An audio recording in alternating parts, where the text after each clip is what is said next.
Shuck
it, duck it. Quack, quack. What's going on, people? Hey. What's going on, people? Yeah. Y'all all right? What's up, RG? With the I ain't seen What's up, Sonya? With the red top? Hey, what's going on, everybody? Hey, man. Oh, everything is good. Juice with that nice shirt on. I like the shirt, boy. Man, somebody else told me that today. This country shirt, I put on the country shirt today. It is a country shirt. You're in the country. It is a country shirt, but you in Savannah, so we forgive you. Right. Yeah, I put on a country shirt today, man. I didn't want to put on a good shirt. I just put on a country shirt, you know? Yeah. Okay, well, Sandra, you got that right. I ain't in no country. I don't know what you're talking about, Sandra. They always start. Look like Fred Sanford. No, that's Martin and Pam.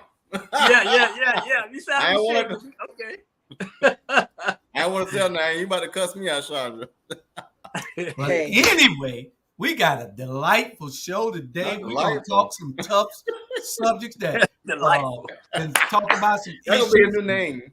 Our community. All y'all do have the agenda, correct? Delightful. Yeah. Yeah, okay. Well, Dr. Torre is late at a conference somewhere, and he is going to try to chime in. It started at 6. He said he hoping to be over so he can get in later. So we'll see what he's talking about at that time. If not, we know where we can go with this. But the first subject we're going to get into is because we got a lot to talk about tonight, a whole lot. But how's the weather out there in Texas, Sandra? Because it looks like you're in the damn hurricane now. Well, it looks like you're in the hurricane. Absolutely beautiful. Okay, well, it looks like you're fading out a little bit. You know, you got to turn your camera a little bit. Actually, I'm trying to connect with my other computer. So let me in with my other computer, please, sir. Who's gonna check me, boo? Yeah. So go ahead. Give me a second. Log in so we can let you in. I'm logging in. I'm logging in. It's loading.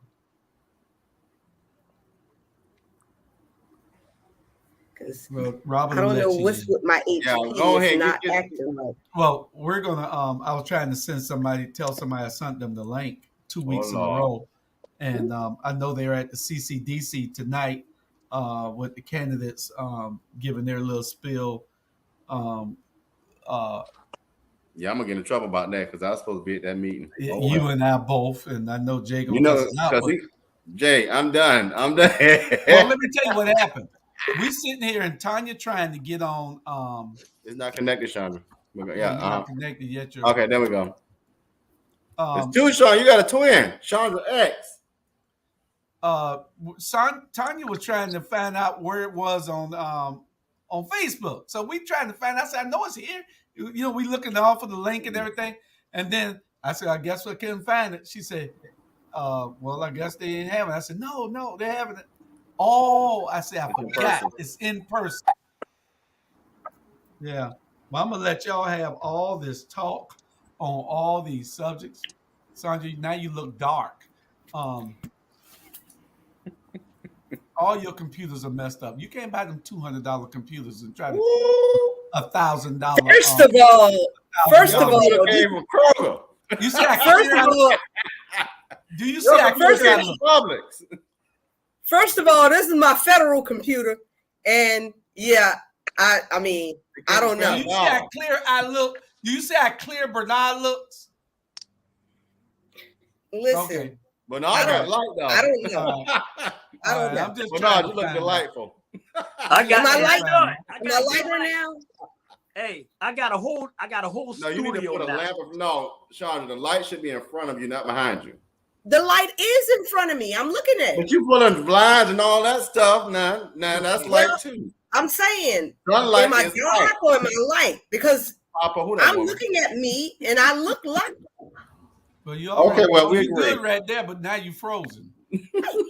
That'd be good. But hold on, that's good. You're right. Because when I want your butt to freeze up, I want you to freeze. You get to rolling. I don't know what the hell might come out your mouth. Oh, Lord, have mercy. Let's start, y'all. First subject, and the first subject is America becoming unhinged. Is America becoming unhinged? We got everything happening in this country. Ooh, what's up with these people acting up these last few years? We are getting worse and worse with everything. Y'all can take it from there. You know what? I'm gonna say this here, and I'm gonna say this, and this. No. I'm gonna keep it clean. But you know what? I'm gonna say this here. It's like this here. People are going through a lot of stuff in their personal life.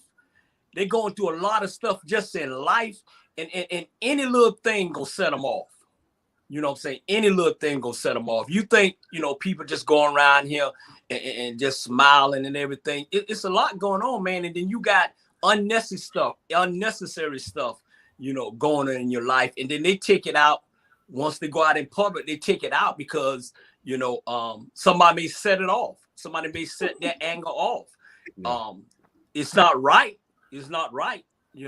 It's not right going around hurting innocent folks. It's not right going around killing innocent folks. It's not right going around messing with innocent folks. So it's not.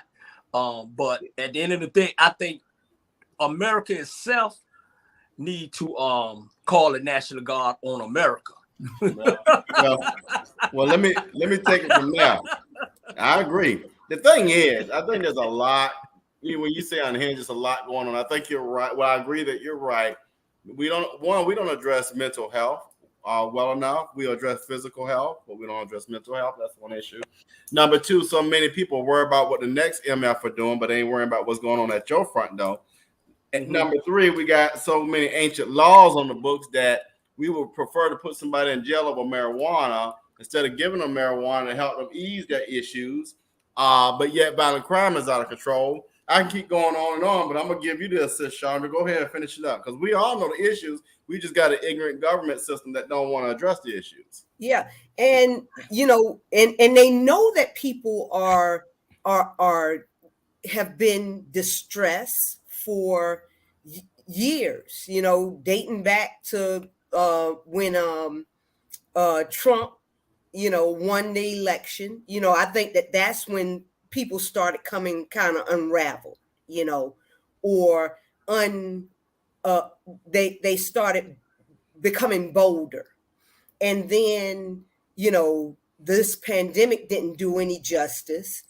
And then now you have all of these Republican states, easing the gun laws so you can carry without a permit now in many states. So over here in Houston, every day we wake up, it has not been a day since I moved here that somebody is not being shot and or killed in a road rage situation, and they're just found on our highways because of road rage. And most times nobody is being held accountable for those type of incidents. So Yeah. Well, you got road rage, you got mass shootings, you got everything happening. People going on their jobs shooting.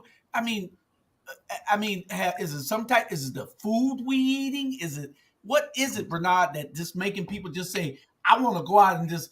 They piss me off, now I'm gonna go shoot everybody. Yeah. Yeah. It's you know what? It's I think we allow too much for those knucklehead in Washington D.C. to control our life and control bills and control situations. When you done took parenthood out of parents for raising a kid, that been out. So you beat the hell out your kid, you gonna probably they'll send you to state prison. You know what I'm saying?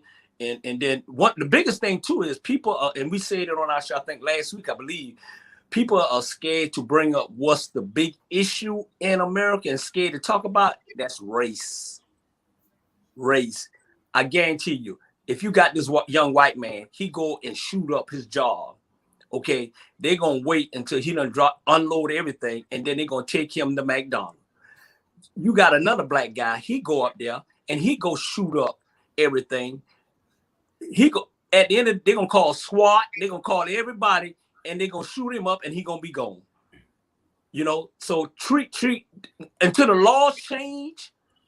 This what's gonna happen. This what's gonna happen. We can say what we're gonna say, we can put our heart and soul out and try to help our community, which we doing. But it's gonna come a time where when it hit home, we're gonna lose our mind. Trust me. So I think the people in Washington doing a terrible job. Well, they worried about what's in a textbook instead of worried about fixing violent crime. That's how ignorant our legislators are. That's so dumb. You worried about what bathroom somebody piss in, worried about violent crime. Seriously, you worried about what's in somebody's bedroom, and yet people dying every day. You're worried about putting somebody in jail for drugs when that's a public health issue, but you got people dying every day. They just don't get it. And honestly, I'm gonna call them out. I love them to death, but also I wanna y'all better step up too, because people gonna get your seat because you're sitting by the sidelines doing nothing yourself. Yes.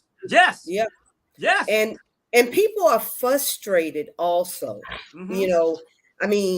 When they're seeing the injustice, because people that used to, people like myself and a whole lot of other people that used to just not say anything, we saw the injustice, but we didn't feel empowered to say what we saw. But those people have woken up, and now they are frustrated and they feel like, hey, if you're not going to hear me, when I say I need a raise, or when I say I've been on this job too long for you to be promoting white people over me, that I'm much more qualified for. I'm qualified to take this job, but because of the status quo and because, I don't fit the mold, I'm being constantly looked over, this is the reason. I hope nobody don't go shoot nobody because they didn't get a raise. That ain't funny, but see, hey, our families are suffering because of the constant injustice. Not only are we still not keeping up in the work world, we're not keeping up in the housing market. We're not keeping up in every juncture of our lives. being able to get our own businesses and have access to capital to get our own businesses. So when you start compounding all of that, I mean, I'm not saying go kill somebody, but I'm saying these people are frustrated.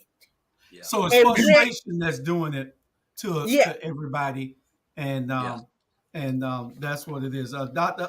Torre, we're glad that you joined us. We're talking about, is America becoming more unhinged these days? Why and what's the problem? You got mass shootings, you got road rage, you got the shootings in clubs, you got everything that's happening, and people are just becoming unhinged. What is your take on this, sir? Your mic is muted. Oh yeah, I know I muted because I was in the car. I'm gonna say this right here. I got a right to be unhinged. I got a right because my people have been persecuted. Yeah. I've been persecuted, so I got a right to be unhinged. I got a right to be pissed off. I got a right to have this anger. I got a right to feel this way right here. That somebody else who can come over here, steal the land from someone, then be given what a king's grant, and they have land from the 1700s. They still got that land in their families right now today. That people go hunting on the property that they got from the King of England back in the 1700s. Or let me go and say this right here. Somebody else, they got land that was taken from other Native Americans that's been their land since the 1800s. And so now guess what?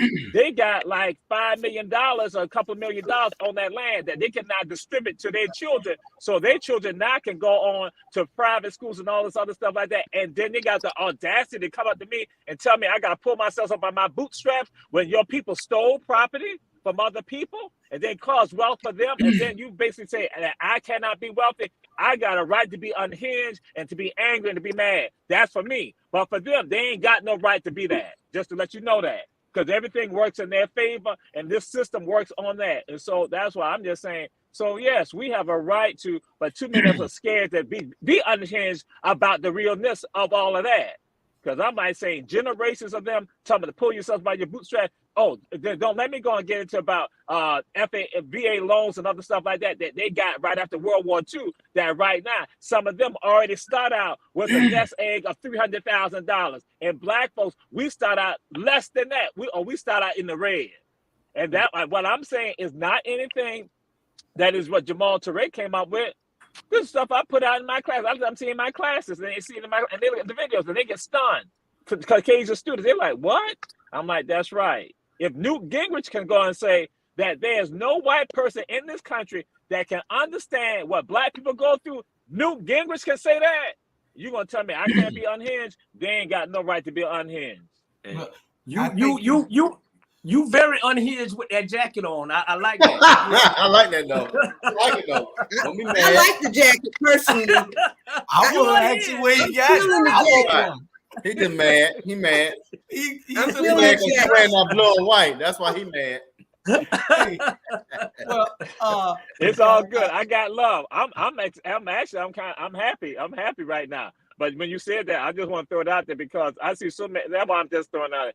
So many of us are so afraid to really address this stuff and talk about it. And so you'll have Chandra's talking about Chandra's putting it out there, parts that I heard, putting it right out there, and nobody goes and addresses it, even the so-called our national leadership. And I said, guess what? If you start letting more of us understand that, we'll know how to address these people. And so that's why when they get upset about something, guess what? We done had pneumonia and COVID. For them, they get a splint in their finger. It's like, oh, a splint in their finger. That's like a cancer happening to them. But guess what? For us, it's like COVID and pneumonia all wrapped up in one, and diabetes. So and I'm talking about as the black community. Well, let me transition this real quick, Julius, to Tiffany real quick. One of the things she did this weekend I want to talk about, and that's having a community garden. You know, it's hard for our communities, going back to what Jamal was saying, it's hard for our communities to even eat healthy.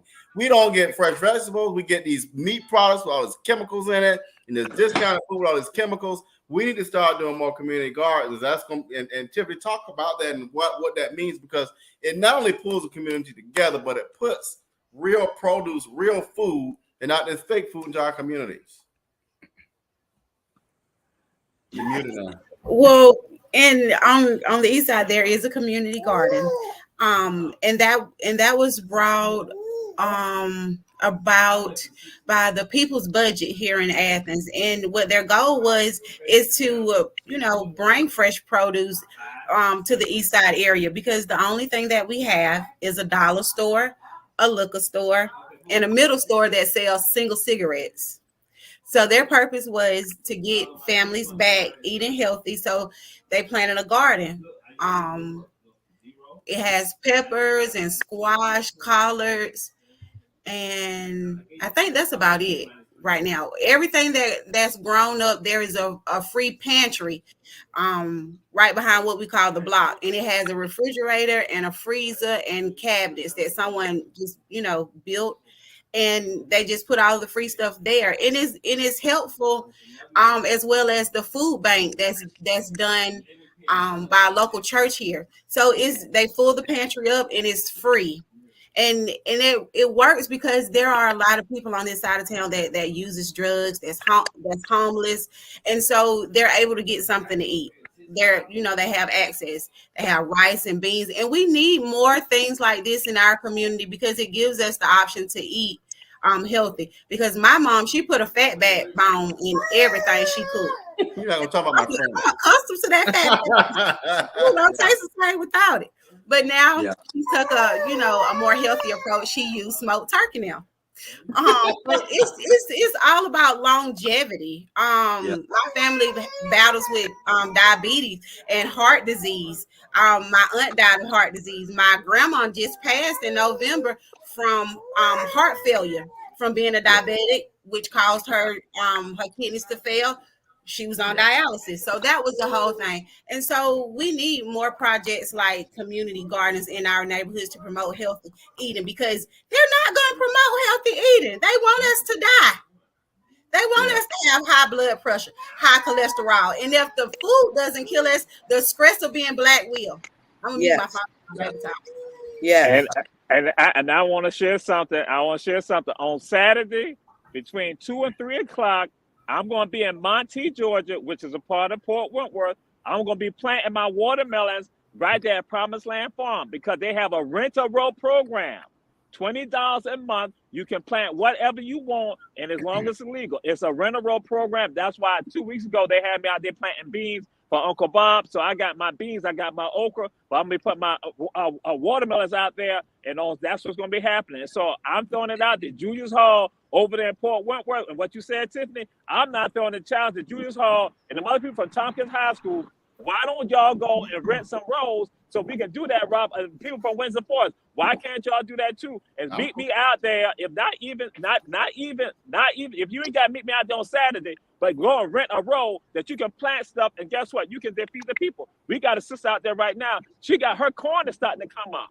And that's us right there, Promised Land Farm. So I'm just throwing it out there. So I'm gonna be out there because I got some of my students gonna be out there. And so I told them, they're gonna help me plant some of this stuff. Well, at least I know what time you'll be out here. Uncle Bob and Uncle Rob are great. And I was just with him today. I didn't put my stake in the ground.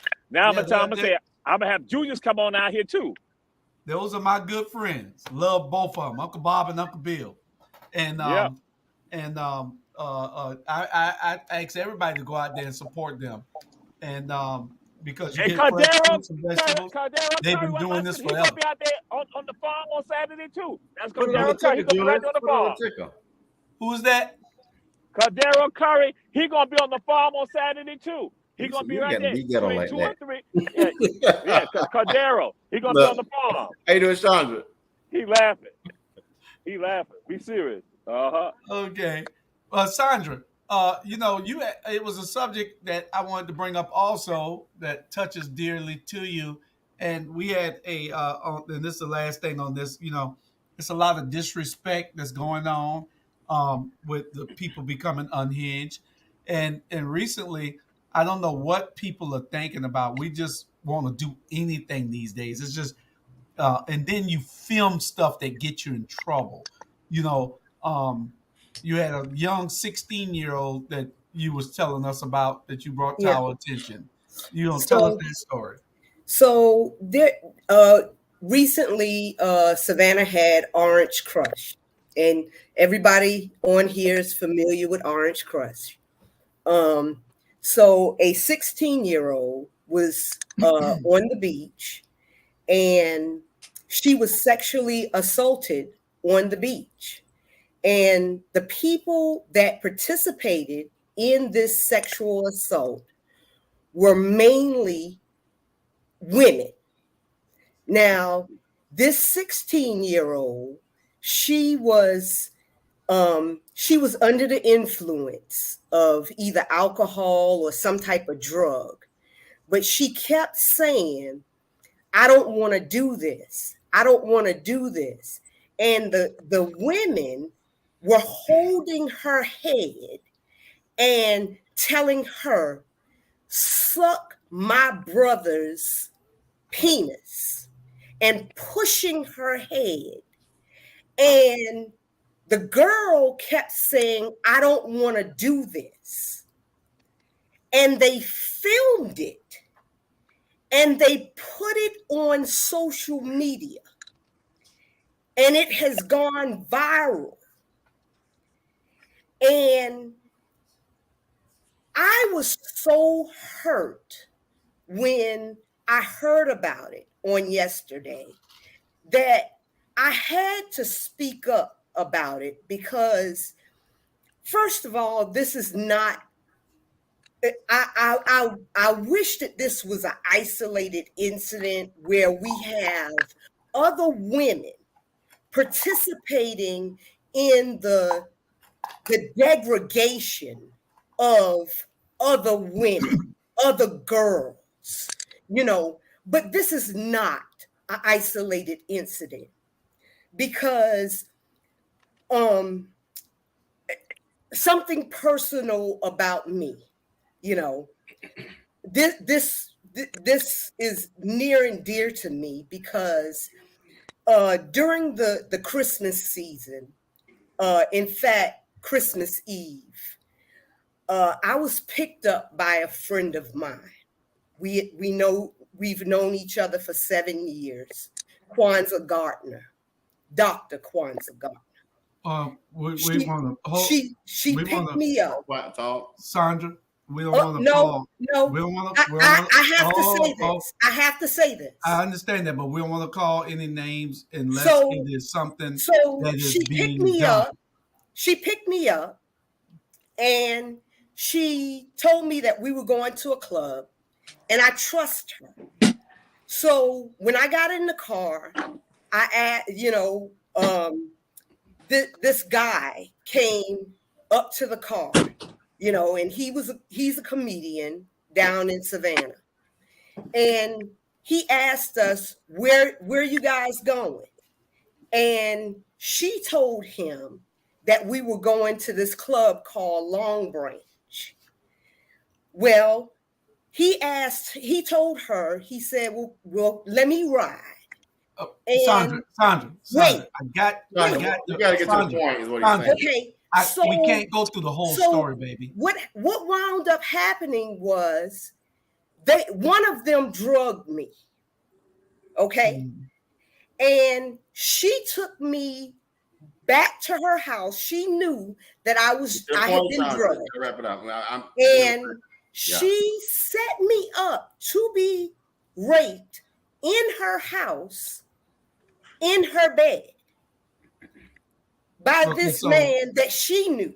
Okay. So and then correlated to the story that she was telling us about the to this story, because she also filmed me and released these videos on social media. So let me ask this. Let's bring it full circle, right? We all agree that that's wrong. But at some point, and don't take this the wrong way, but at some point, if it's not reported, maybe it was. But social media is one thing, but reporting is another. So how does one report that or how does one deal? Right. So reporting, so you have to report it, and people have to be willing to say that this is wrong. This is wrong. But the police have to be willing to say, hey, I don't care if she lives in Houston or across the bridge or whatever. We have to put just as much effort into prosecuting and investigating as we would one of our neighbors. I agree, but it goes back to what we talked about earlier, as Julius and Bernard and Tiffany and Nisa, is the fact that our police system, and I'm not criticizing anybody, I've never been an officer, but our criminal justice system is focused on the wrong BS.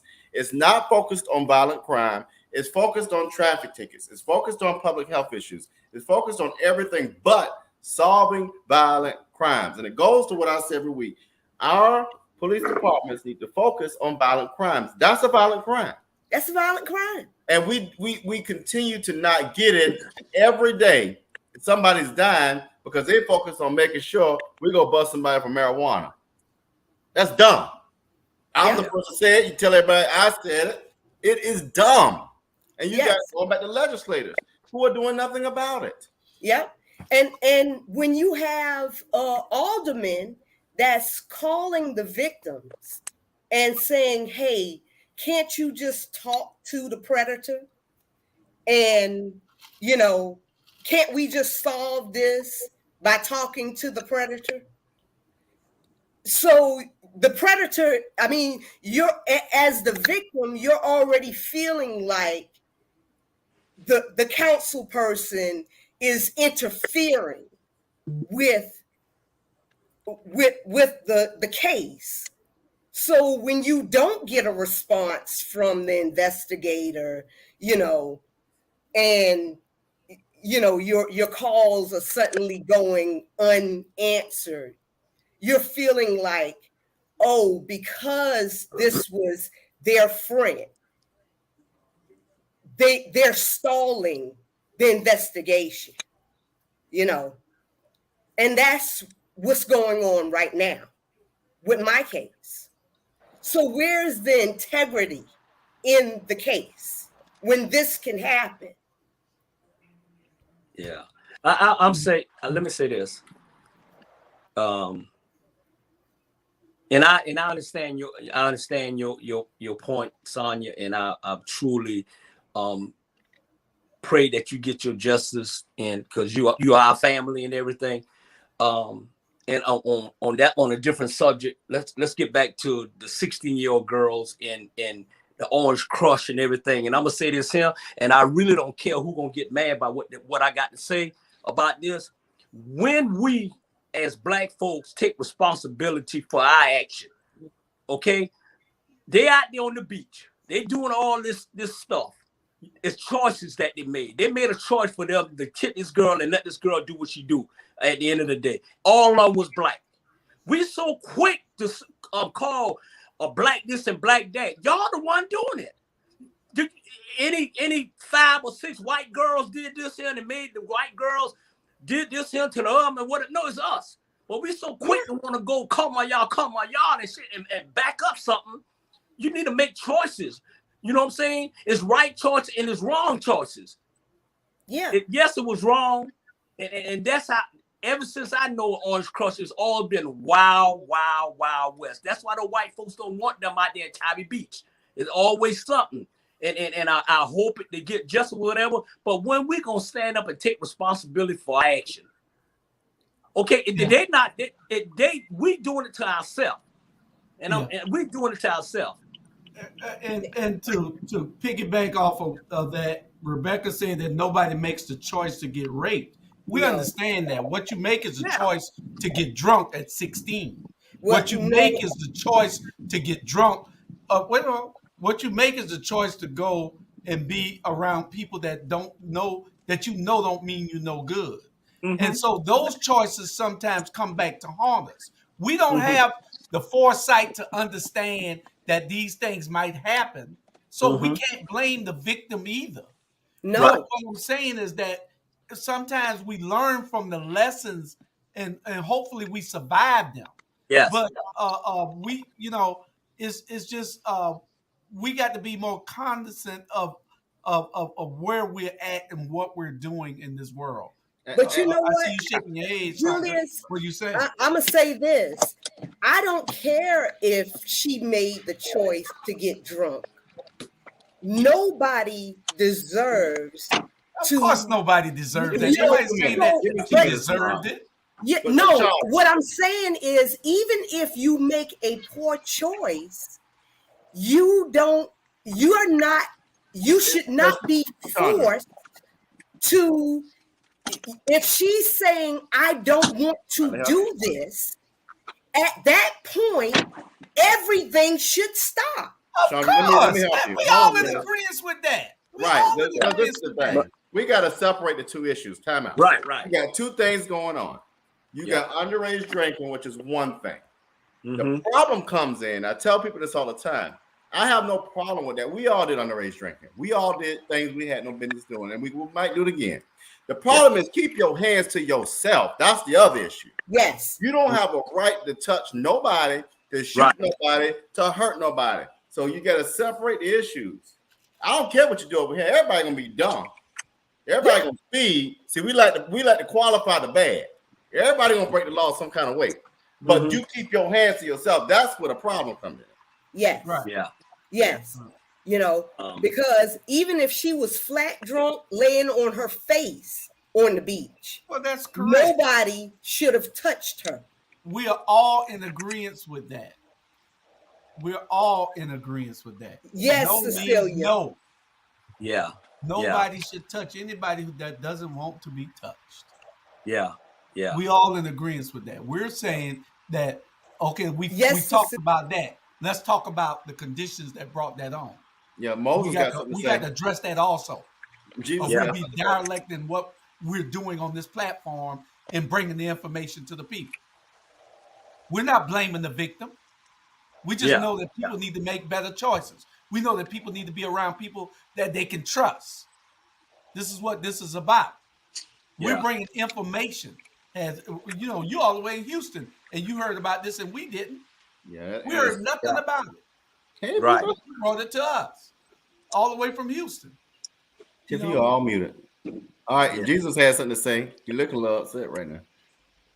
Oh, well, I was going to share this. That's one of the dangerous things that when we start doing this, and we got to be careful about what we're saying, because I would say, going with regards to not that Chandra is saying this, but it is like there is some victim blaming going on, and when we got thousands of people listening to us, this becomes, because it justifies this. And I'll say this right here. That's what has been used against Black folks all the time. They blame us for the issues. That's why when I say I could be unhinged, that again, they blame us for George Floyd, Eric Garner. They were blamed, Michael Brown. They were blamed for their being killed. Tamir Rice was blamed for this. And that's why I'm like saying, we got to be conscious of this right here. And that sister, no matter what, there was no right, that should not have occurred. And what should occur is that law enforcement should get involved, or at least we need to be out there ourselves. So where are we as men right now? I'm saying, where are we as men out there right now, standing up for this right here and addressing this right here? Where are we as adults out there making sure that these kids are making the right choices? See, we can't go and just put it solely on them. And so now I'll say this, throw it out there. Julius Hall, you thought Van Johnson was good. Victor Cooper told you that Van was not any good. So again, our association. So sometimes we are trusting people. We are right. We made a choice. You thought that was okay. Sandra told me that. Sandra told me that Van wasn't no good either. You was the only one that told me he was. Right, it's right. So that's what I'm saying. So with that, so yeah, sometimes you're not thinking that some people are gonna victimize you. You didn't think the Van was gonna do what he did to you. That's why, you like saying, hey, wait a minute, we gotta question this right here. And that again, Jesus did not think that Judas was going to per se turn against him like that. We can go and talk about on the other end, but again, when it comes down to it, you're thinking that some people are in your corner, and I don't want to minimize this, but again, it is that we got to be careful about, giving the appearance that the victim being blamed for this, when the wrong, like Robin said, the people who did the wrong, we got to address them. And so now what do we do as adults that not going to address these people? Yeah. You know what? I said, we're not blaming the victim. Right, That's not what we're doing on this. Yeah. Well, it said sounded not- like you were. But when Well, you no. say the choices, when you But say I the choices, put it You to got you. to address that side of it, Hold Sandra. on. And go back to this real quick. You go to a club, right? You buy a drink. You put your drink down. Somebody put something in your drink. If I said, well, you ain't had no business going to the club in the first place. You ain't had no business putting your drink down in the first place. See how that looked? But that's how it's coming off as Right. if, Now, you know what I'm saying? She could drink. I don't give a damn if she drank. I don't care. Yeah. I got a 16-year. I have a 15-year-old nephew that did some smoking. Oh well. I'd rather him do it in front of us than be out there with his friends. yeah. But let me say this here. Let first of all, this here. Let Jules clear up what he was trying to say. Everybody talking. He wasn't blaming the victim what happened to her. We're not blaming the victim what happened to her. We're not blaming the victim, not blaming what happened to you, Sonya, too. We're not blaming anybody. We all agree that it's wrong. It was wrong. But it's still it's sometimes people make the wrong choices in life. Shit, I'm still making the wrong choices in life. I'm making I'm making where I need to go to the right or where I go to the left or where I need to stay with that or where I need to leave that. We all making some choices. And we're gonna always make bad choices as long as we're on this earth. Amen. You know, That's it's correct. sorry that it happened. And right. if we looking for the justice system, Savannah Police Department, the justice system to solve this crime, then I give every damn one of y'all $1 million on this show. I'm gonna show up tomorrow. It's gonna be up to the Tybee police and the Right. if it was they reported, really don't it care. has to be up to Tybee and the Chatham County Police Department and the DA's office. But we're not blaming victims. Y'all getting it wrong. But what we can't keep doing is always talking one side. Mm-hmm. We got to be able to have corrective measures also. And we're not blaming the victim, period. A victim is a victim. That's what the word is. They're victimized. And so what we want to do is try to bring attention to people that need to be aware. If you go in that club and you put your cup down and go to the bathroom and come back and somebody done you should throw that away. We got to bring that up. Let the women talk. Tiffany, what you got to say? I really want Tiffany, because Tiffany about to let y'all have it. Hey, hold on a minute. My mom. Hold on, let me say this and I'm let you Tiffany let you see. No. He's scared. He's Hey, scared. we love Jamar, and we're not blaming Jamar for wearing that jacket on this show. I like the jacket. We Yeah, love that jacket. Lord, that's an ugly jacket. Lord, that's nice. He I mad. love the jacket. Go ahead, that's Tiffany. an ugly jacket. Jamal, you come on the fresh. Right, I like it. That's nice. You don't know, baby. Yeah. He look fresh. Yeah, he's Hey, the man, most stay on fresh. top of it, y'all. Look like But a Chris Rock if jacket. we would stop as a How you gonna take Tiffany's turn? as a people and as a community, if we would stop shaming women when these things happen, you know, more women and more girls would feel, you know, because what has happened to her is traumatic. It's traumatic to have, you know, a already bad situation put on Facebook or put on whatever social media site it was put on. And then, you know, and then people are saying, well, it's your fault, you know, because, you know, or maybe she's even feeling like it's her fault. But Sandra, you just made our point, though. If You know. it's on social media and it is what you said it was, because we have not seen it, but you evidently have. We have not seen it. And if it is what you say it is, then the justice system should take its due course. We have no problem with that. That issue is addressed. Now, let's get to these other issues. We can't just talk about it one-sided. We got to talk about every side of it. We're not blaming victims. We're trying to get corrective actions in place so that these young kids could know, don't go with somebody you don't trust. Don't drink if you're underage when you're drinking too much. Now, it wasn't somebody said you men just don't get it. No, we get it. We understand. Let Tiffany go. Dang, we understand. But what we're saying is that you said that it was all women who helped do this to this girl. So, it wasn't no men. It wasn't a bunch of men. It was one man. One of the victim, one of the suspects' brother, because you said it was her brother, and she was telling the girl to do that to her brother, and the girl said she didn't want to. So there goes the don't right there. No, it takes place. There goes the reason to prosecute. If it's on video, like you said, we haven't seen it. So we can't go out talking about something, and we can't call people's names on platforms like this without them being prosecuted. We can't do it. It's negligent. Tiffany, y'all. Tiffany, you the neutral woman. Let Tiffany come on now. Go ahead, Tiff. A neutral perspective. Well, I think it's very messed up what happened to her on the beach. As a 16-year-old, my baby shouldn't have been out there drinking.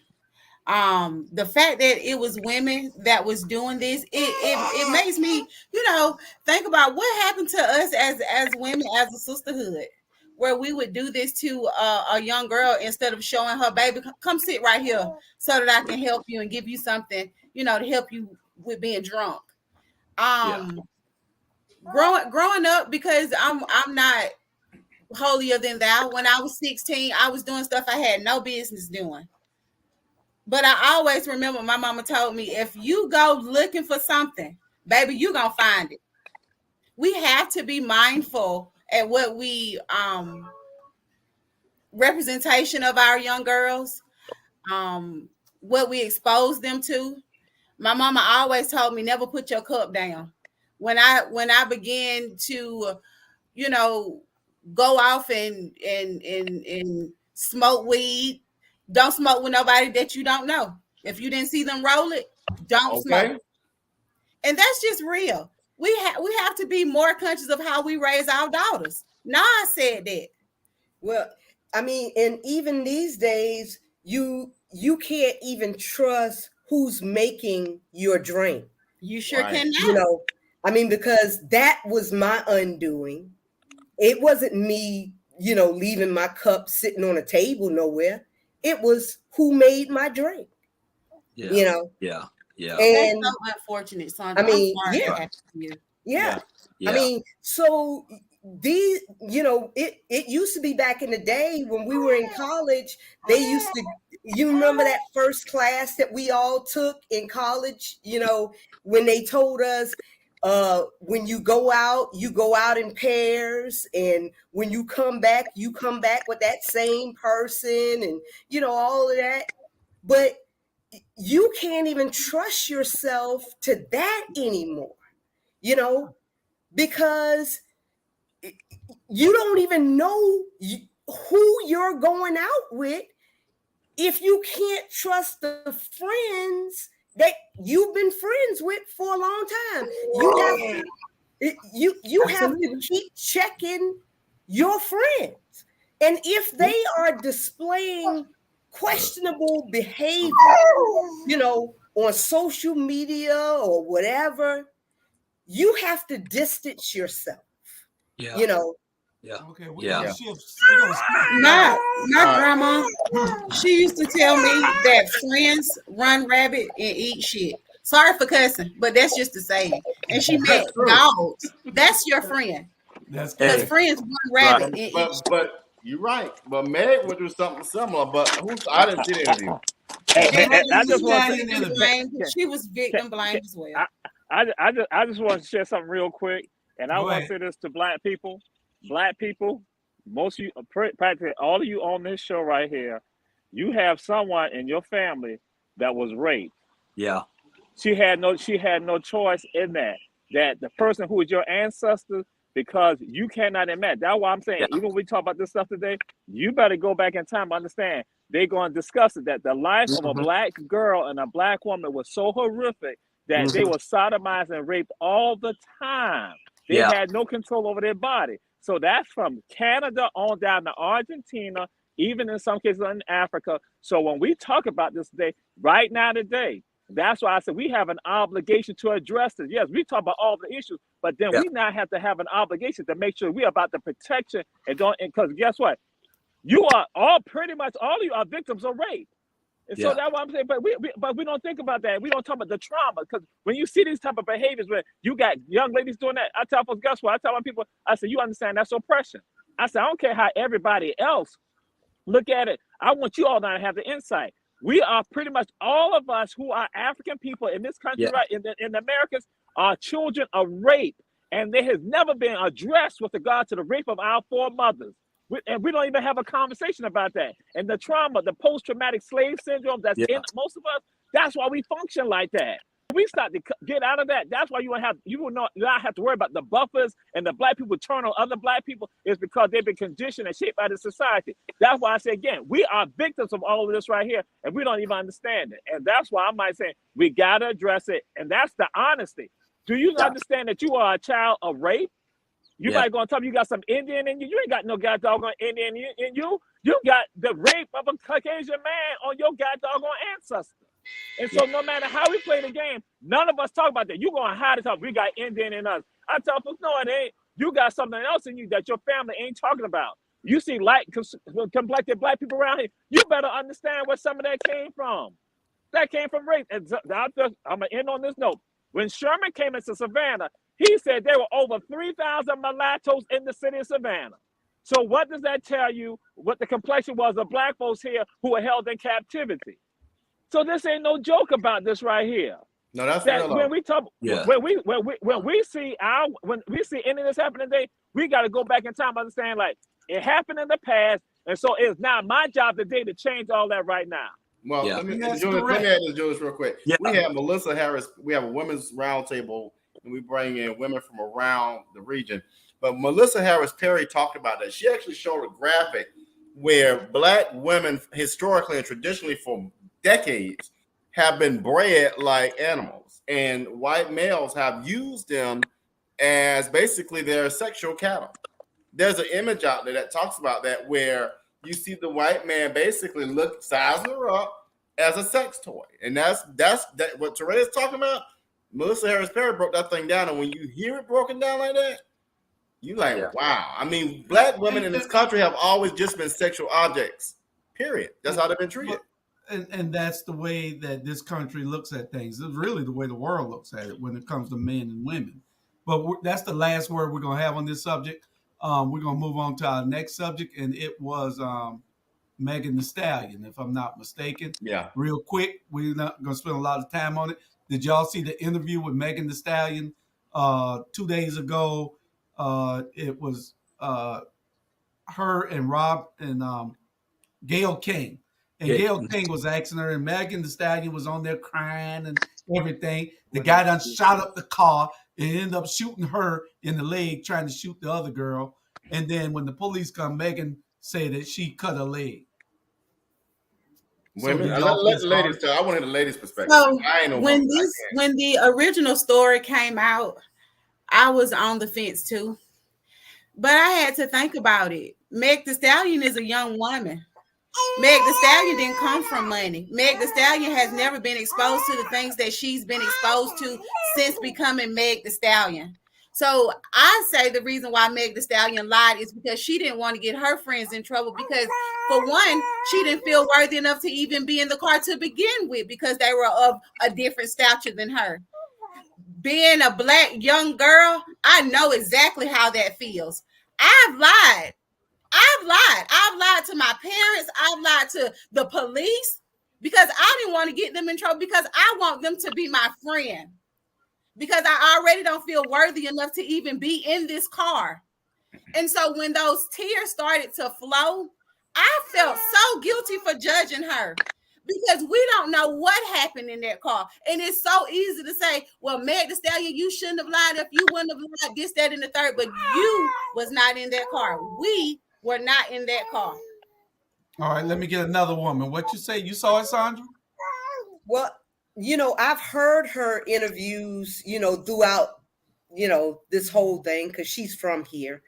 But, she cried because of the embarrassment, of it all, because she was found out. That part. And it is hard to give up somebody, and they were dating, her and this guy, so you don't want to. I mean, that's just like Tanya shooting you in the foot and the police coming up, and I'm gonna tell them Tanya damn shot me. You ain't gonna do that. You ain't gonna do that. You a damn lie. Right. Tanya, listen, you better not pull that trigger. No, you're going to cover. Listen, no, you're not. No, you're not. Have you ever been shot, Sandra? Have you ever been shot, Tiffany? No. Tiffany? Hey, y'all. Hey, I'm. No, I've never been shot. Okay, so I'm gonna speak for these guys right here. Damn, Megan. Megan Thee Stallion is a damn liar. If you shoot me, and it wasn't her boyfriend, so it was the other girl's boyfriend that was in the car. So if you shoot me, that's a traumatic situation. Like Jamar just said, it's traumatic. And you telling me I'm gonna lie for you, and you got a gun, Negro, and you just shot me? Absolutely. But Julius Hall, you are not a black woman. I don't give a damn whether you're a black woman, man, or transvestite. If you shoot me, you behave yourself on there. But it depends on the content. You got shot. Ain't no content. Yeah. No. Go, Sandra. You shot me. Jesus, we need you right now. No. Because if it was a Julius, if you accidentally shot me, if you accidentally shot me, this guy tried to kill everybody in the car. No, he wasn't. Oh, you don't know the story then. Listen. The story, then get back with me. Hey, what you say, Bernard? I think what it is that the bottom line is this here. Okay. And they didn't put this on there. I read it and she said, this is why she said she told them, the police, this is what she said now. She lied to the police because she didn't want it to be another George Floyd incident that when she tell the policeman that all of a sudden they're gonna start shooting everything. That's her coming out her mouth. I can see that. Okay.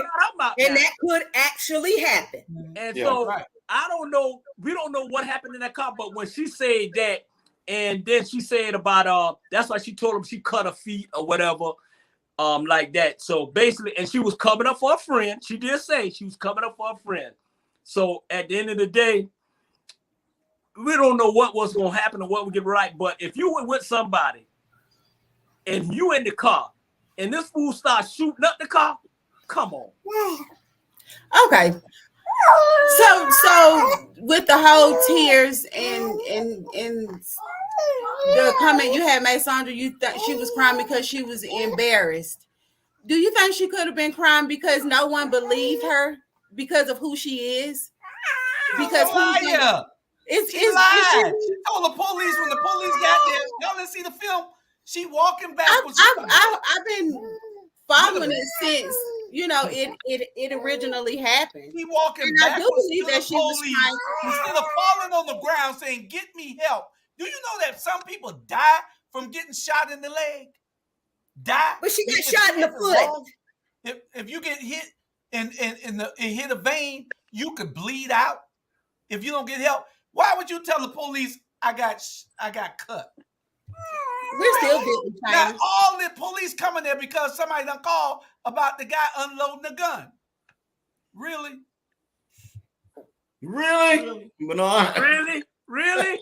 Well,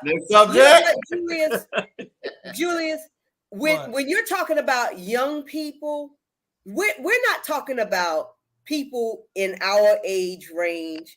We've all covered for people, and we've all been in our 20s, and we've, just like you said earlier, we've all made some questionable decisions, so that was hers. She made that decision in a stressful this, a stressful situation. She covered for the guy. This is her best friend's boyfriend. This is her best friend's boyfriend. You know what he'd be if he was her best friend? If this was my best friend's girlfriend and she shot like that, she'd be asking where the bail bonds at. That's what the hell she'd be asking. You done shot up a car trying to shoot that person and shot me. I don't care. And then you ain't watch all them nights. You gonna shoot my pinky? Oh, and she knew the gun was hot. Go on, shoot it quick. Really? She knew the gun was hot. Come on, this is a rapper in that world. They know what they're looking for. They know what brings. Have y'all ever heard her raps? Hell, she rap harder than Gucci Mane. Hell, y'all talking about? She do tear it down. I ain't gonna lie. No, let's be serious now. And that's another thing. Because of who she is, she shouldn't have had to defend herself and cry on national TV to get men that could be her father to believe that she would go through something like this. And I'm very listen. Because of who she is the reason. It does not matter. It does not matter who she is. She can rap about second things and all of that. If I am telling you that I am covering for my friend, and then I say, this is what really happened. Why am I looked at like just the worst? She's a liar. She's a liar. Okay, well, black girls don't Tiffany, who shot the glass out? A knife got the glass shot out? You lying to the police. The police ain't stupid. Come on, man. Y'all give these people too much leeway to do wrong. They should not have that kind of leeway. But I think let's step back. Let's step back. What I think, when I know, it goes back to what Jesus was saying earlier. For forever, since America was America, black women have always been put as second guess, second class, and second this. And I think that trauma in itself is still not managed. It goes back to what the hell? Jesus, Robert, I got to stop you with that bull. Me too. I got to stop you with that bull. Come on. So, They just said tell me why is it taking 3,000 years to get a black woman on the Supreme Court? Robert, your explanation is meritless, okay? They just said she's a young girl who was protecting their friends. Now you're saying that she should have felt the experience that we felt. No, what I'm saying is the reason black women feel like this is because we've always bullshitted them and disenfranchised them. Always. Even black men, we have disregarded our black sisters. Listen. Yes, you have. You only solve it in one instant. Yes, you have. We only think about black women when it becomes our sisters, our daughters, and our mothers. Listen, wait a minute. That's a damn lie. That is not a damn lie. Go to the rock. It is the truth. Come over here to Houston. Come over here to Houston. Listen, y'all have been talking. I ain't saying nothing. I shut up. Y'all been talking, running y'all mouth about this and running y'all mouth about that. Let me say this here. Let me tell you right now, I'm going to defend the black man right now. I got 7 damn sisters, and I defend them for the end. I love my black women. I coach my black girls. I did everything. And for you to sit on this show and talking about that comment where black, y'all don't understand because y'all ain't no woman. Then why you can't call a girl name but she already got me started? RG, let me talk, man. That's an example of it. Let me talk. Let me finish, man. You've been talking now. Let me finish. But you're lying to yourself. I ain't lying to myself. How you know I'm lying to myself? You can't call that one by the name, but now you saying I respect my sister's butt. Listen, I ain't say no. Listen, if you hush your mouth and let me talk, you ain't know what you talk on the show like you president of RG. No, but you lying. I know that. I'm lying, boy. You lying. I done went through that. I know. I pick up all my black women in general. So don't tell me I'm lying. Don't tell me I'm lying about shit. I didn't know you were okay. At the end of the day, I'm speaking for me. Okay, let me put it that way, President RG. I'm speaking for me. I love my black women. I take up for my black women matter every single day. Period. For y'all to be on to say, oh, y'all men, you don't know nothing about no. I ain't got to put on no wig and say I'm no woman. I already know how the women feel. We all need to take care of our women. We all respect our women. Period. All us on this show. So stop taking what the hell we saying out the wrong goddamn context. That's right. But then don't say it that way then. No, you got the right to say it any way No, you you want do, to say but it. you can't tell me that you respect these Robert. certain women, but these over here women we don't respect. No, That's I what ain't makes saying no sense to shit me. like that. I ain't saying nothing like that. Don't put no word in my mouth. Help me break it down, Jesus. I'm lost. No, I'm lost. Don't put no word in my mouth. I Jesus. I love you on the right and I love you on the left. I'm just trying to tell Bernard, I got to put him back in the box. Bernard, I got to put you back in the box. Put me back in the box, man. I'm telling you. We got, hold on, y'all. We're gonna take 10 minutes to talk to our candidate for the Board of Elections. Our current representative on the board on the Democratic side, Audrey Murray. I know you probably left a meeting tonight and you got in here. I sent you the link last week, but we're glad to have you here. Tell the people who you are and what you're running for. And, I know you got in a little late. We had you coming in on the front end because in the Rabble, I'm sure your husband can tell you, it gets heated in the middle. And you done got in the middle. I came in on some heat, looked like. Well, I love you, but nobody better boss Bernard, though. I tell you that. Nothing love. Good evening, everyone. I am Audrey Murray, and I am currently holding one of the Democratic seats for the Board of Election, and I am running to keep my seat because it's very important that I be there at the Board of Elections to make sure that we have voting places that are safe and accessible for all, and that we make sure that our poll managers and poll workers are properly trained and they get all of the equipment and everything that they need. They have a good staff there now. They're working hard. Training has been going on last week, and I was able to sit in one of the managers' training. It was kind of one of the first of that kind. It was very thorough, very informational. I did receive all of the handouts of everything that they were being trained on. It's some really good detailed information, and I think that the election coming up will be much smoother than the ones in the past. Our election supervisor is doing a great job with the staff that he have. We were able to hire more permanent employees and not have as many temp workers. And some of them who have been temp workers and was loyal enough to stay with us when they could have leave and go somewhere else, stayed, are now permanent full-time employees at the Board of Elections. So we have went to the training, and the state was there, the Secretary of State and some of his staff, and also the legal team was there to answer the questions and explain to us about the bills and things that were happening and all of the changes. So I can tell you that we do have the information. The room was full at the training last month. We got a lot of information that was brought back, and also the staff that was here in Chatham County had an opportunity to be in the training via Zoom each day. So they got all of the information that we got real time.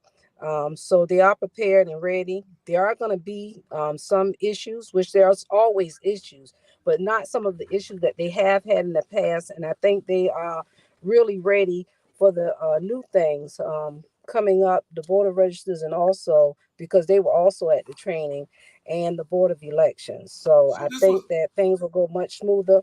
We expect to have over 800 poll workers, and they are still need poll workers. So if anybody is interested, they only need to go to the Board of Elections or contact them and to see about being a poll worker. They are still doing training this week up until Friday for poll workers. Okay, so this was a statewide training, and when does early voting start? Early voting start on May 2nd, and absentee application for an absentee ballot, the last day is May 13th. But you probably want to take it there if you can, because it'll process faster, because it's going to take about 2 weeks. And now with voter registration ending on the 25th, it's going to still take 2 weeks for that process. But people simply need to go online and check to see on my voter page to see if they are registered to vote. Even if you are an avid voter and a strong voter and you vote every election, you still need to check to make sure that you are in there as active and not inactive, because some people have been showing up inactive and they vote every time. So I just had one of my sisters in my chapter, in my Eastern Star chapter, who told me that she came up inactive, and I told her she just simply needs to call the voter registration office and let them know that she came up inactive, and they will put her back on the active list. So that's real important that everybody check their status, whether you vote every election or not. Check your status One other to question make is, sure. one other question we have, Representative Murray, is there a uh, for the general election in November? When is the deadline for getting people registered to vote for the general? Because you don't have to But be. the general election, that's going to be sometime in October. That date usually is in October. So people have plenty of time right now to register. It's too late to register for that date. And also the runoff. It's too late to register to vote for that, because at one time you did have a period where you could register to vote for a runoff, but you can't now. But even if you didn't vote in the runoff, you in the primary, you still can vote in the runoff if you registered to vote. Okay. And but the everybody has time for that now. And also change your address. That's important. You can do that on the same on the voter registration form. You can do that online, or you can go to the office and do the change of address. That's real important, because what's going to happen if you go there and if you're not on there because your driver's license changed and you go there with something else, you're not going to be at that polling precinct. If you haven't received a voter registration card update in the mail when you go, if it's before 5 o'clock and you go to your polling place on election day, they will send you to where you're supposed to vote at. If it's after 5 o'clock, 5 or after, you can vote wherever you are, but you will have to do a provisional ballot. And what's really important about a provisional ballot, they are counted, but provisional ballots, you have to show up by Friday, because the election is not official until Friday, because they're still looking at curing ballots. And so you have to bring all the proper information that they are asking for when you go there on that Friday, to make sure that your vote is counted. Okay. Okay. And So the now changes on tell. the absentee applications, there's a lot of misinformation out there. On line 10 on the absentee application, if a person cannot fill it out, if they're disabled, if they're elderly, if they are having issues and not steady with the hand and cannot write clearly, someone can fill that application out for them. You do not have to be related to them. You do not have to be their designee, but you have to sign it. And there's a line, and I believe that's line 10 for you to sign, to say that you were the one to help them fill the application out. And they have to sign it also. So that's all needs to be done. So I know it's a lot of misinformation out there. A lot of people don't know and understand. So some people probably won't vote because they maybe can't get out to vote. And that's why they do absentee. Is changed now. It's not automatic. If you apply and to do an absentee, you will receive one for the whole election cycle. But if you are not eligible to automatically receive that, you will have to apply for absentee for each election. And that means for people who are 65 and older and who are disabled, they will automatically get their absentee application for every cycle.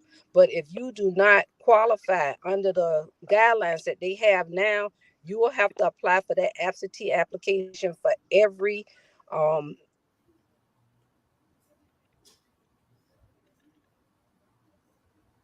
the runoff. They will have to apply for that also.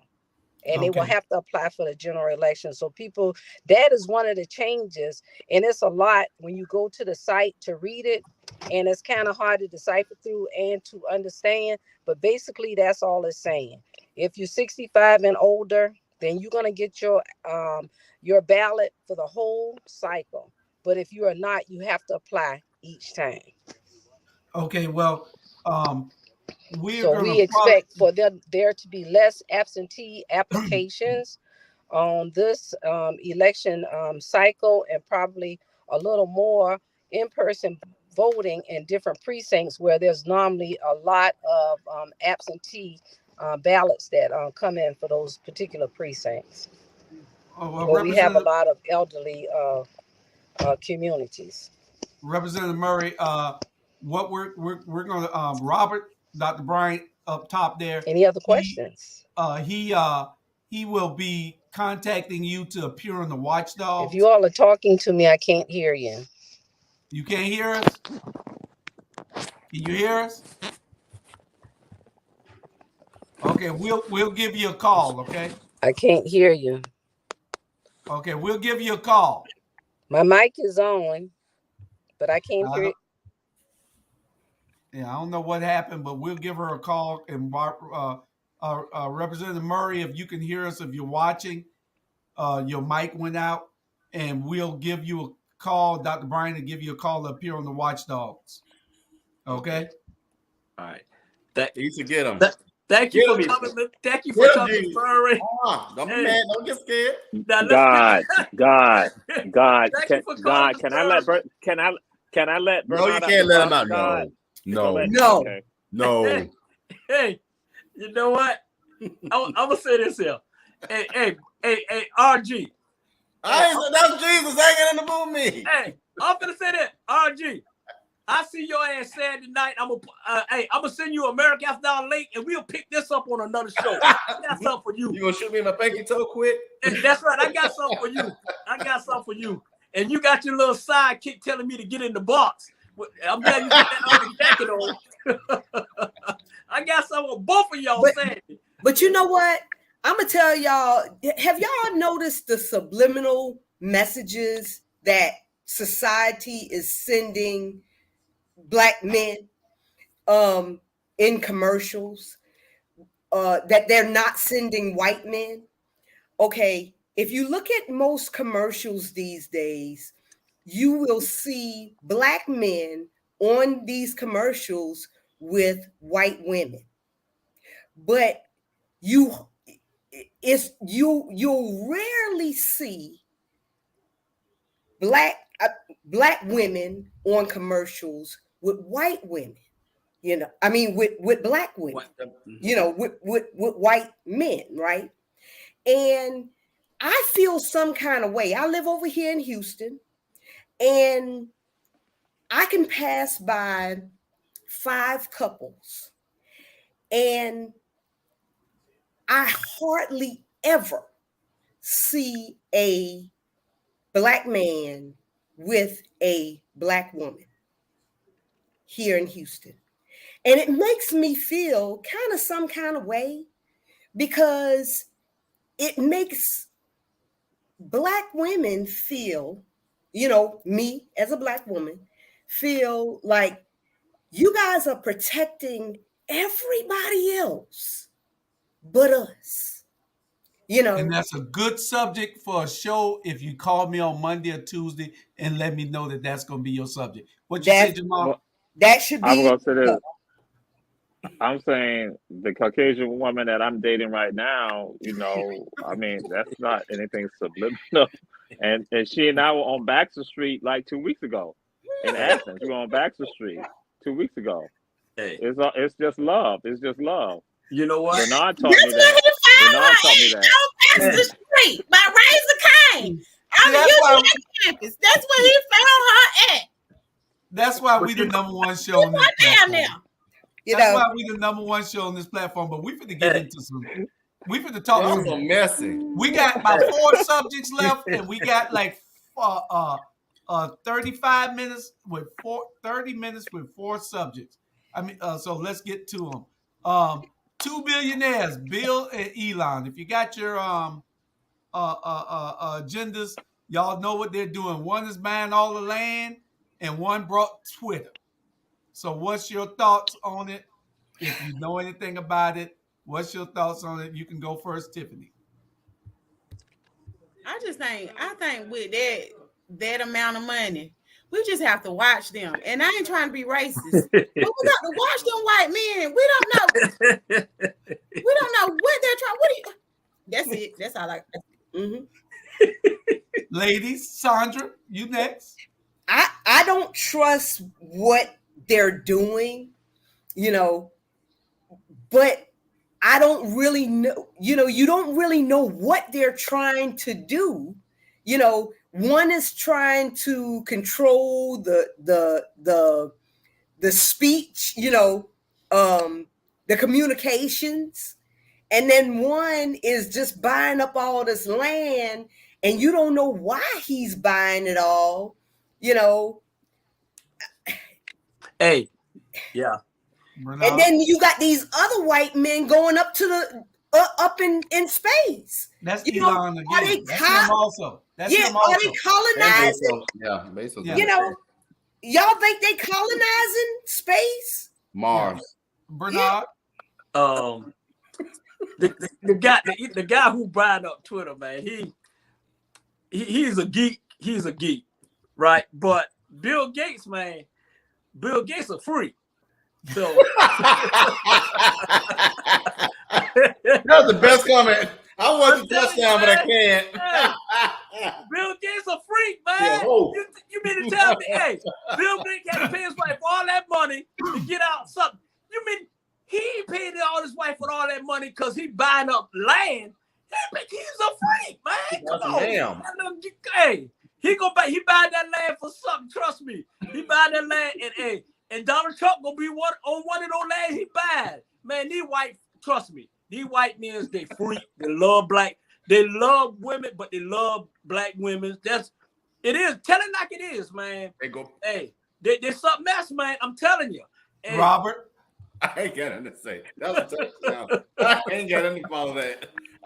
You really hit me have lost word, but I'm gonna go before Torre. Before I'm gonna go before you. We don't give a damn about Elon Musk buying Twitter. Twitter might go out of business next week. It's the worst deal he could ever make in his life. He's dumbass.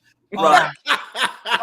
44 billion. He could have solved world hunger with 44 billion. I agree. He ran here throwing money away on Twitter. I don't even have a Twitter account. Right. I think I do. I never use one. I'm still trying to find black Twitter. Oh, I got a Twitter account. Yeah, me too, right? We don't even use it. I don't want to see his commercials. I don't want to see nothing. He said he brought it so he can cancel it. That was a lie. He just made that joke last night on Twitter. I brought it so I could cancel it. But Bill Gates is the one that we need to watch. Bill Gates is the sneakiest guy on this planet. Bill Gates told us about this pandemic that was coming. He knew it was coming. He said that we need to get rid of these people on the earth. Bill Gates is buying all this land, which I know the professor will tell us in a minute. They're getting ready to gentrify everything. So, because he's taking it on a different level than we do. So he's taking deep.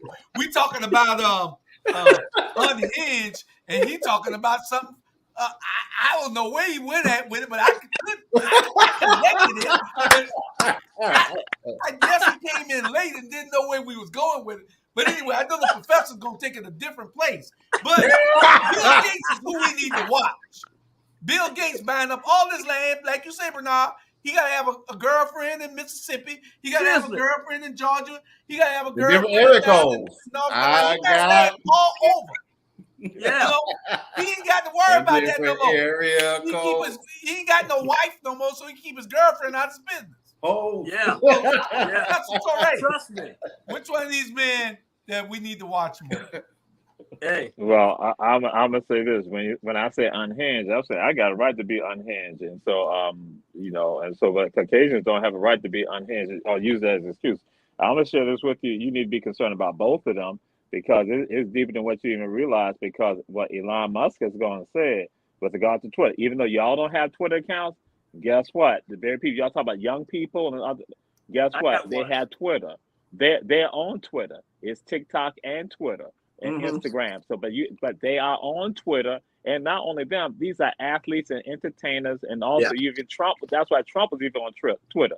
And Elon Musk has gone and said that basically this is like a courtyard for anybody to put their views out. So, what is going on? Some people are like saying, "Wait a minute," he's not saying that there are no restrictions. So the type of stuff that y'all hear about Black people being killed and other stuff like that, and celebrating that. That's what Elon Musk is like saying, I'm not going to stop anything. So that's why liberty groups, First Amendment groups are concerned about this. They're like saying, wait a minute.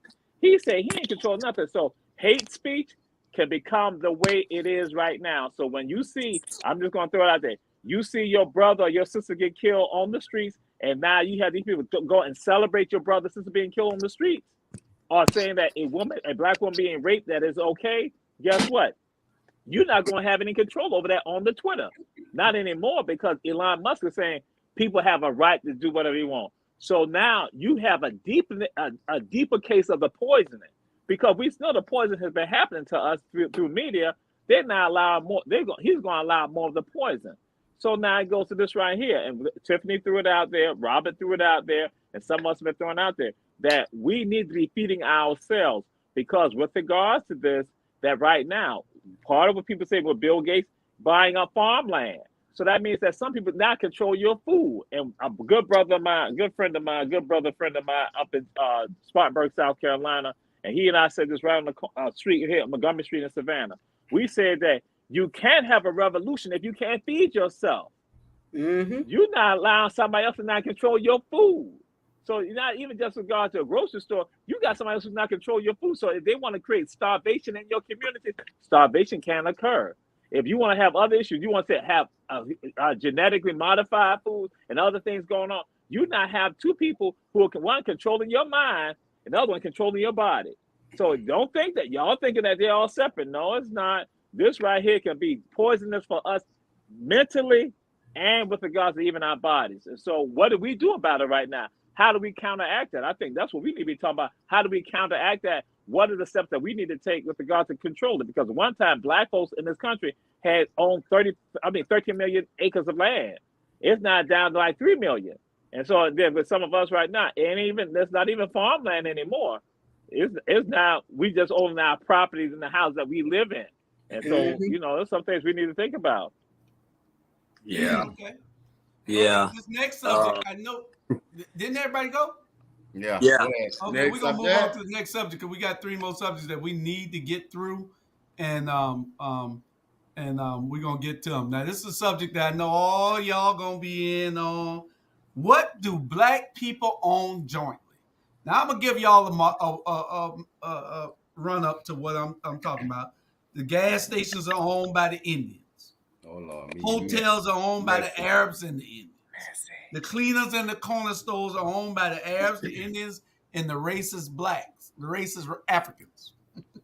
It's the racist Africans out there. Believe me. Yeah. I done went in their stores. Oh, The fast food joints are now the McDonald's and the Dairy Queens are being brought by the Indians. The hair stores owned by the Indians. The construction jobs, the Hispanics got that. You want something done in Hispanics, they running as a family. They're coming in, one doing all this one doing that one doing this. They doing it all. But we are the only people on this planet that can't get together. We're going to talk deep about Black people today. So white people don't think that we're just talking about white people and what in their subjugation. We're talking about Black people today. Believe But- that, because we need them to get off of their butts and do what they need to do. No, it's not. Let Jesus We start. own the churches. Hold on. Post-slavery Jesus dramatic gonna have a syndrome. chance after I get through giving you everything. We're talking about them people like that. Okay, Man. so Jesus will have his chance. Now, the banks and the retail stores, who they owned by? They owned by the whites and the Jews. What the hell do we own? What do we own own? the churches. We own churches. We own the Liquor. churches. We own nail shop. That's what we own. Ate up. You're right. Y'all We own the Caucasian Y'all- Jesus. That we own. You are exactly right. We own the churches. You are absolutely correct. We got 985 damn churches in Savannah, Georgia. 985. And, That and was all 2 years ago. and all of them got different religion, and all of them preaching different thing. All of them got different Bibles. All of them got different pulpits. A good thing I heard today, Jamal, I'm glad you brought that up because I wasn't even thinking in that ring. I told you that's why we got you here, because you think outside this box. Because the preacher gonna tell you, give your Lord, give your money to the Lord. My pastor Who don't do address that. they give. Pastor They don't Jamal give you Bryant, Lord's New address. Birth Missionary They give Baptist you Church, their don't do that. So y'all go ahead. Y'all talk about it. I don't know what Sandra doing up there, but we're gonna let her go And first. that wine, Because that's we let that her go wine. last, we'll be here all damn day. That's like Well, wine. we own nothing, and that's by design. I mean, that's by design. I talked about it earlier. I mean, y'all ain't mad yet. I'm mad. I got my. Jesus mad. So I mean, Right. I'm done. Tiffany. What? Sandra is absolutely right. It's by design. When Jamal was speaking about how they gave white people land after the war, black people fought in that war. They were denied homes, they were denied loans, they were denied so much more that they didn't even apply anymore. And Exactly. we are the descendants of that denial.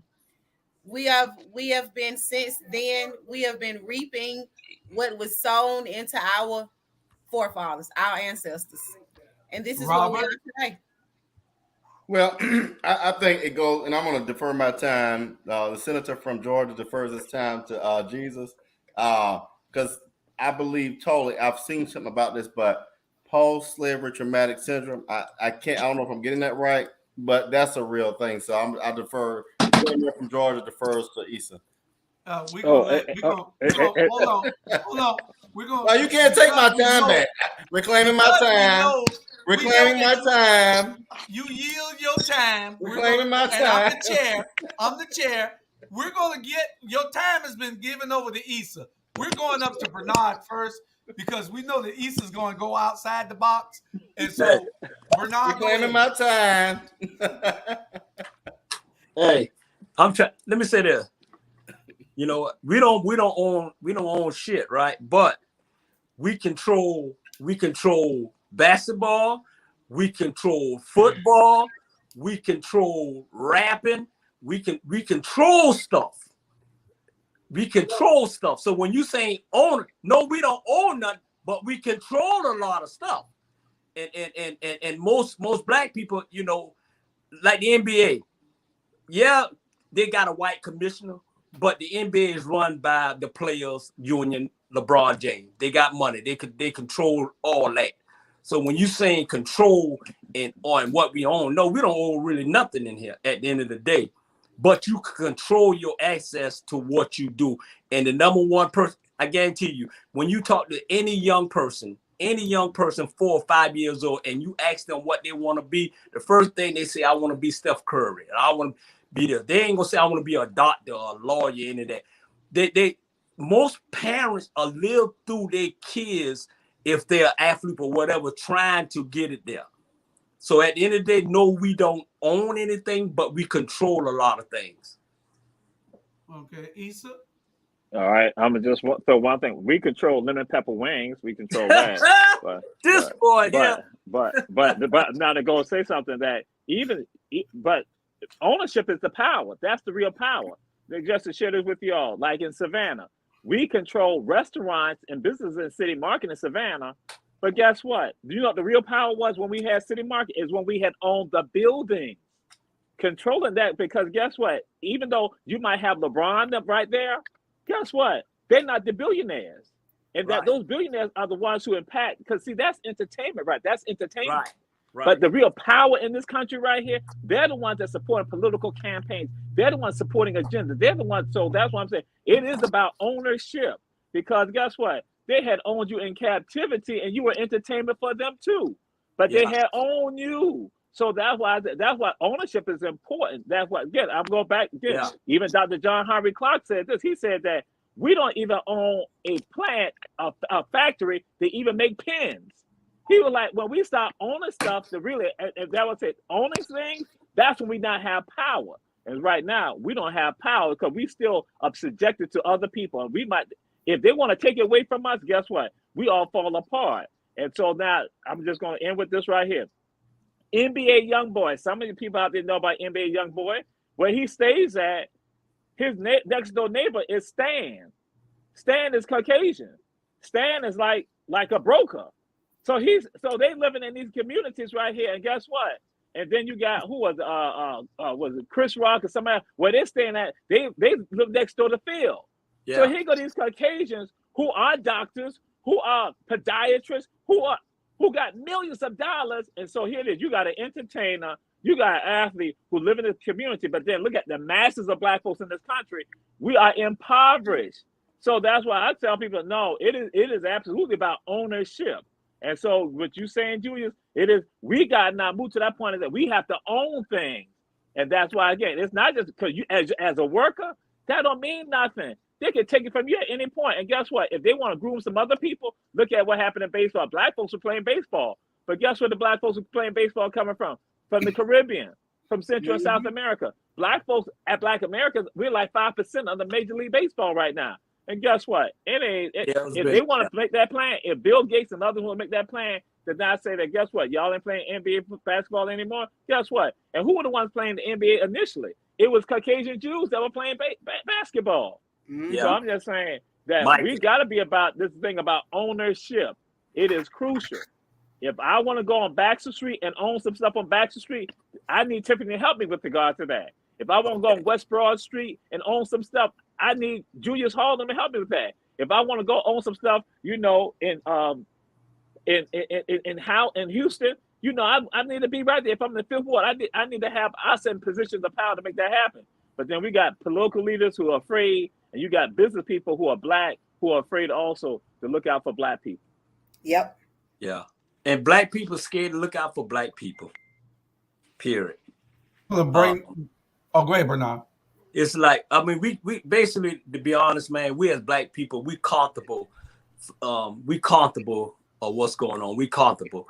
You know what I'm saying? We'll get in a fight like George Floyd. We got in that fight and they was walking and they was protesting and boo. And at the end of the day, the first thing I said was, it's going to be another George Floyd happening, probably. You know, it's happened for a whole year, then they stop, and then we moving on. You know, now they don't forgot about George Floyd, and then it's like this when y'all had this text going on about Crump and all this or what he in it for. Man, Black folks are in it to get it what they want to. You know what I'm saying? They in it to get what they can get out.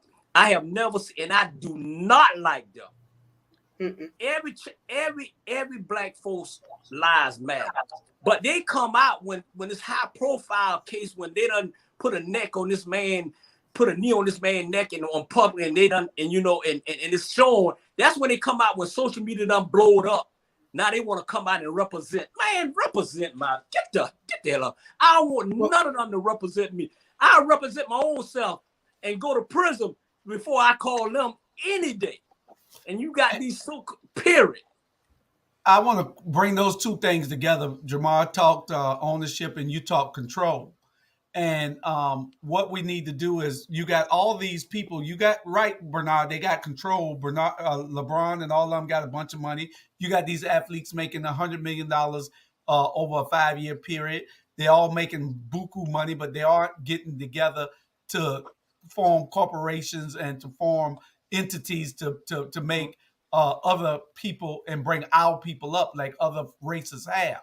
So, and on the second point I want to make on that is that, my brother and I have seen this void, and we are now in the process of trying to get our family together to do just that, to pool our monies, because we got the largest family in the Savannah.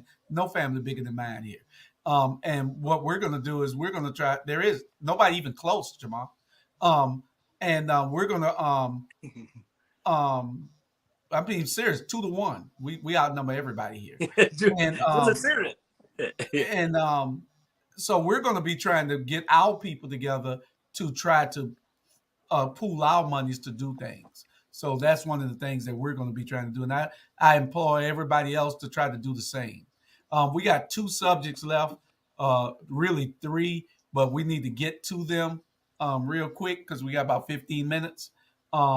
One of them is, why are our kids killing each other and over what? And I bring this up because we've been talking about it recently, and we got to keep talking about it because we can't just talk about it and make it a soundbite and not address it every time. Our kids are killing themselves, each other on the streets every day, and it's a sad situation. Most times, and I had one youngster tell me that most times they're killing each other over one smashing the other one's girlfriend. What kind of mess is that? If y'all know what smashing mean, having sex with the other one's girlfriend, and they have had plenty of deaths because of that. Is it gang related? What is it? Beefs that these kids have? What could make you want to go and shoot this kid over here? You know, we got some tough subjects that we need to address, and if we don't get to them tonight, we're going to get to them next week, because especially the main one that I wanted to talk about Black people, and we're going to address this to Black people. It ain't just about, I want white people to understand, we're not here to talk about nobody. We're trying to make our race equal on the same playing field with everybody else. And that's what it's all about. We need equity in this country. And that's what, if we don't start talking about it, then, and if everybody else is ashamed to talk about it, nobody's going to talk about it, and then we lose. We're going to be in the same situation as we always were. So where do we go from here? We're going to start this one off with, why are they killing each other, Professor Torre? Again, it's based on people not knowing who they are. We have allowed the enemy to teach us and train us. We have the enemy coming at us every day of our lives. And so and so I'm gonna throw it out there. And when your mind is not developed, this is what occurs. And so, 21 Savage says something. 21 Savage, and I guess I need to send that to y'all. 21 Savage said that me and Sam Carter talk about the suspension of reality for entertainment. 21 Savage said that if rap and what they're doing, he said it's just entertainment, that this is not real, that nobody should be buying into it. That's what 21 Savage said. He said that. But guess what? We are not putting that out there, getting people to not understand. So here go 21 Savage saying that this is just entertainment, but for some people they think it's reality, and they think that this is the type of stuff they need to engage in. And we gotta be real about it. I'm not saying this is a conversation that we need to have with ourselves and stop, and like I say, and not letting other people control how we think about who we are. And that's what's going on. A part of it, like I say, you got other people, you got your enemy teaching you, talking to you, and in your head. That's why I keep talking about this about liberation. Liberation is needed. And that when you liberate it, you don't even function how these other people want you to function. You come out that box right now. Okay, next. And not long. We got about 2 minutes. I mean, 2 minutes. Do y'all realize that we're the only people that dance to somebody shooting somebody in the chest or the degradation of our women? And we've been doing it for a long time.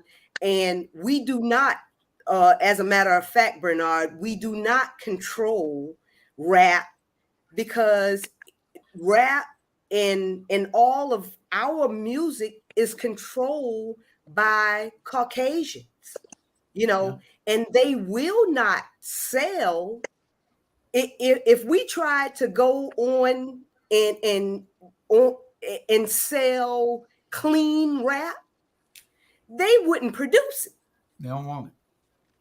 So that's that part, and that's why our children are feeling like I mean, that's why they are the way they are, because we have been inundating them with, if you dance to shoot a person in the chest for all your life, that's all you know. Okay, That's next. all I can say. Yeah. You know what? Yeah. You know what? I'm gonna say this. If I was a little black kid or a little kid, I'd be depressed. I would be depressed. You know what? Because I'm 60 years old and I'm damn depressed. I mean, it's 2023 and we still fighting for our rights. And we still saying this person control that and they control this and this control this. Man, if it's driving me crazy, that's a man and some little kid 4 years old sitting around listening to all that. They trying to figure out what's going on, what we have to look for. If this what we live in, if this is the society we living in, and I'm being strictly honest. If this what the society we living in as a little kid, little black girl, little black boy, listening to everything that was being said, man, they'll be depressed. They say, okay, well, what I have to look for. If they say I can't, if I want to be the president and they telling me I can't be the president, you know what I'm saying? Mm-hmm. So, like I say, I'm depressed of listening to all this. I'm depressed. I'm like, you know what? Way to go. Sometimes, and y'all up early when you say why is so much killing and why is this, man, you're sitting around behind closed door and you done smoke something. You done lost your mind and you going out there shooting up everything. If you could sit here listening to all this shit. Hey, I'm just being honest, man. I'm just being honest. All right, we got 8 minutes. We're going to skip on to the next two subjects unless Robert and... I'll talk to the next one. Everybody can't talk on all of them. I'll catch the next one. Right. And the last two subjects, they correlate with the subject that we just had. And they were... why do blacks hang on street corners so much? And Stevie Wonder and Ray Charles can see better than the police department in Savannah and across the country. Well, we're getting the Raccoon Award. You know, the Raccoon Award, we're going to give out a double one next week because we didn't have time to process it today. It ain't no raccoon. It's the Negro Kids Award. Oh, my bad. Yeah, watch what you're saying now. You're going to get us off. Why you tell me to say that? So why do black people hang on corners? Anybody want to take this first? Well, wow, that's a tough and a deep one. I will say this: I was blessed in that, and I talk a lot about my mother. But when I went to middle school, my mother was able to retire. Remember, I came along late, so my mother was able to retire. My dad retired a year after, so it wasn't no go do nothing but come home, do your homework, and carry yourself to bed. I think a lot of times, again, it goes. I talk a lot about sense of belonging. Go look up Terrell Strayhorn. Talks about sense of belonging. If you don't feel you belong in your family, you don't find a place to belong. You're gonna find a place to belong. And my theory is that people seek that out, and that's a place to begin that seeking process. So, you know, if this gang over here seems cool and I'm belonging, and I feel like they're accepting me, that's where my sense of belonging develops. And so, you know, everybody want to belong somewhere. I just hate this. It's been going on forever, Robert. We got to find a way to solve this problem. Well, we gotta start pulling our resources together. And again, our communities focus on the wrong bullcrap. It profiles our kids. It subjects our kids to unneeded police searches because they're on the corner. No, I agree. But when are we going to get city council people, county commissioners to say church leaders, nonprofit leaders, and stop blaming mommies and daddies and stop complaining and stop not doing anything and start blaming the problem, which is the government? Because without lack of resources and lack of opportunity, guess what I'm gonna do? I'm gonna go stand outside. Because I don't got no resources and I don't have any opportunities. I don't have a degree. I don't have a high school diploma. I can't read like I'm supposed to. And then they're going to give me a low income job that's not going to pay my bills. That's going to have me frustrated and depressed for going. But I'm supposed to go though, because that's the way to go.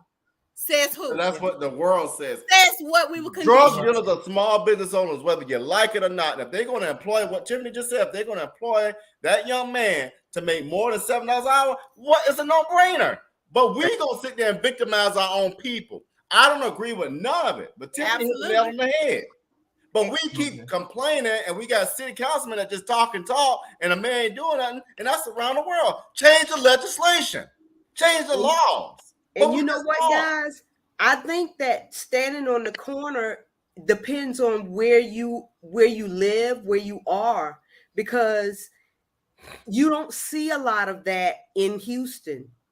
You don't see a lot of people standing on the corner. Now, we do have a big homeless population, but you don't see a lot of people just standing on the corner because we got a lot of jobs here. Yeah, y'all ain't standing on the corner. Y'all just killing each other over a dog and all kinds of we killing people. We killing people.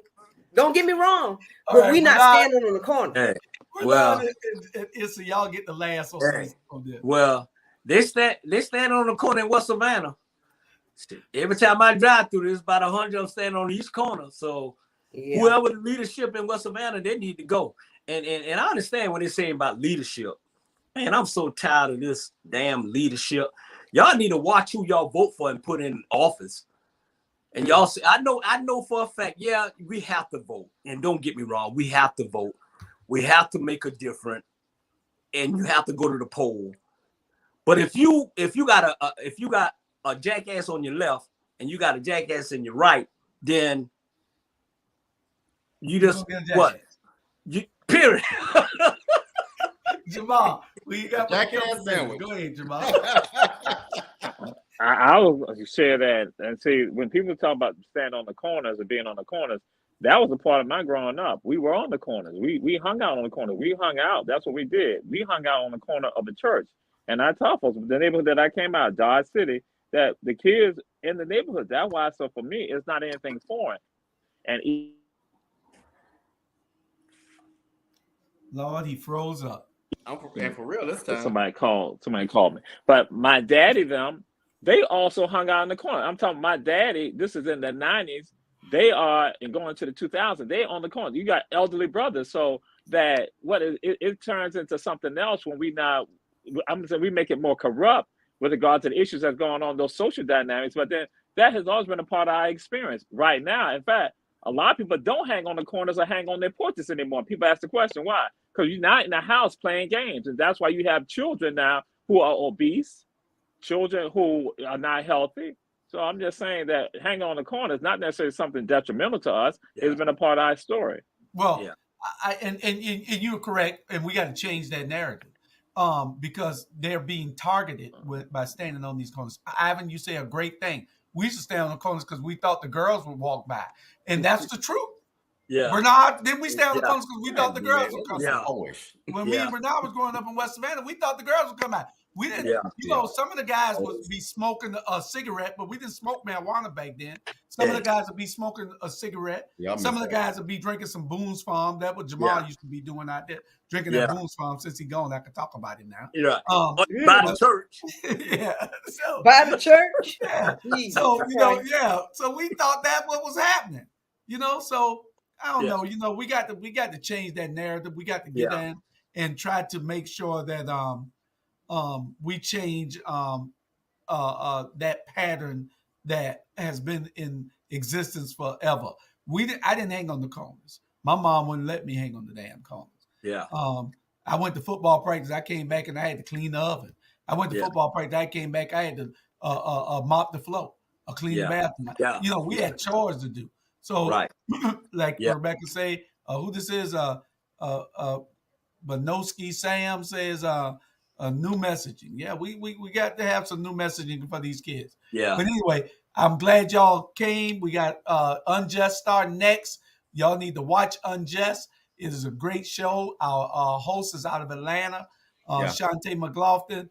And Robert, if you don't mind, if you can start that show. I already got it set up. I just talked to her. Okay.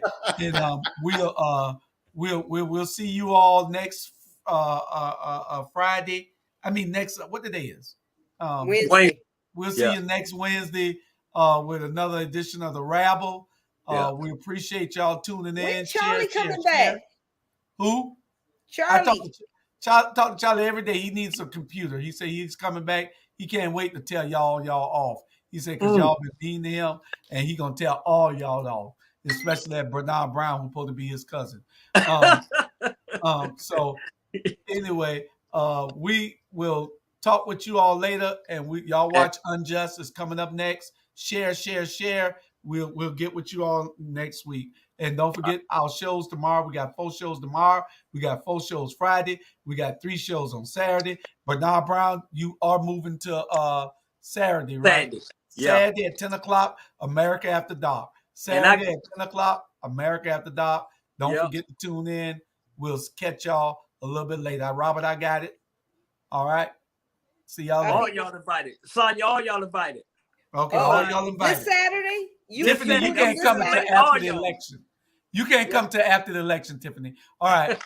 Yeah, nah. We'll move. Send Courtney. Send Coco. We want Coco on Saturday. All right. Love y'all. Be good. All right, y'all.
like that.